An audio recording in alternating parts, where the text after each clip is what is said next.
Surah 70, Al-Mi'raj, the Ascending Steps. In the name of Allah, the most merciful, the most compassionate. A beseecher besought the visitation of chastisement. A chastisement meant for the unbelievers, one which none can avert.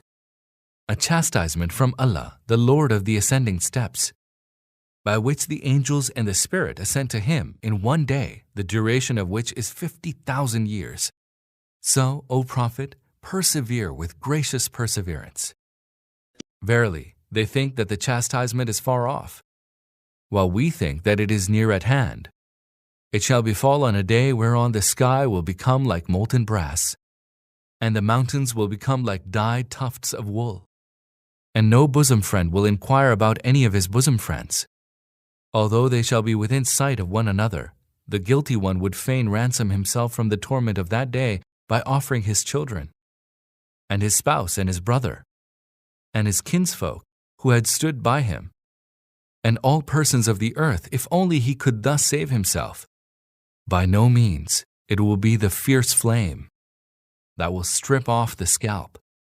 It shall insistently summon him who turned his back and retreated, and amassed wealth and covetously hoarded it.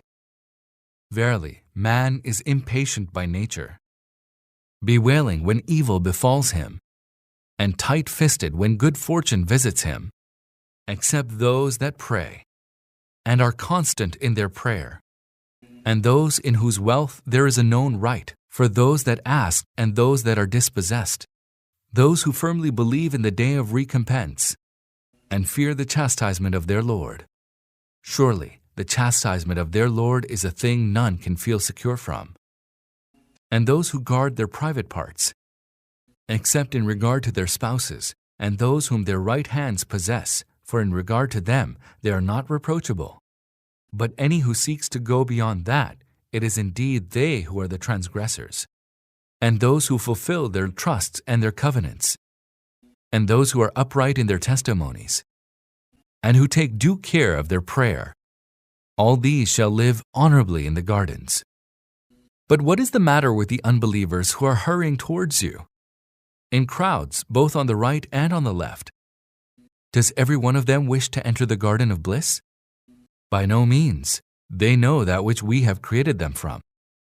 I swear by the Lord of the Easts and the Wests that we have the power to replace them by others who would be better than they, and we shall certainly not be overpowered.